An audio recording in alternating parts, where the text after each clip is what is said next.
Praise the Lord. मसीह यीशु की बाबरकत, फ़तेहमंद और जलाली नाम में आप सबों की सलामती हो।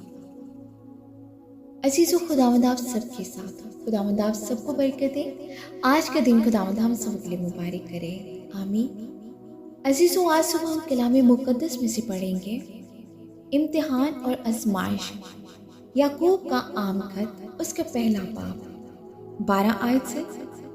मुबारक है वो शख्स जो आजमाइश की बर्दाश्त करता है, क्योंकि जब मकबूल ठहरा तो जिंदगी का वो ताज हासिल करेगा जिसका खुदावन ने अपने मोहब्बत करने वालों से वादा किया है। हालेलुया। जब कोई आजमाया जाए तो ये ना कहे कि मेरी आजमाइश खुदा की तरफ से होती है, क्योंकि ना तो खुदा बदी से आजमाया जा सकता है और ना वो किसी को आजमाता है। हाँ, हर शख्स अपनी ही ख्वाहिशों में खींचकर और फंस कर आजमाया जाता है। फिर ख्वाहिश हामला होकर गुनाह को जनती है और गुनाह जब भर चुका तो मौत पैदा करता है।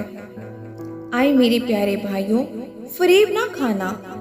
हर अच्छी बख्शिश और हर कामिल इनाम ऊपर से है और नूरों के बाप की तरफ से मिलता है, जिसमें ना कोई तब्दीली हो सकती है और ना गर्दिश के सबब से उस पर साया पड़ता है। हालेलुया। उसने अपनी मर्जी से हमें कलाम हक के वसीला से पैदा किया, ताकि उसकी मखलूकात में से हम एक तरह के पहले फल हों। आमीन। खुदावन के जिंदा पाक कलाम के पढ़े और सुने जाने में उसकी बरकत हो। खुदावन का शुक्र हो। अजीजों, आज के कलाम के वसीला से खुदावन हम सबों को बरकत दे और हम सब कलाम के पढ़ने या सुनने वाले महज ना बने, हम कलाम पर अमल करने वाले बने। आमीन।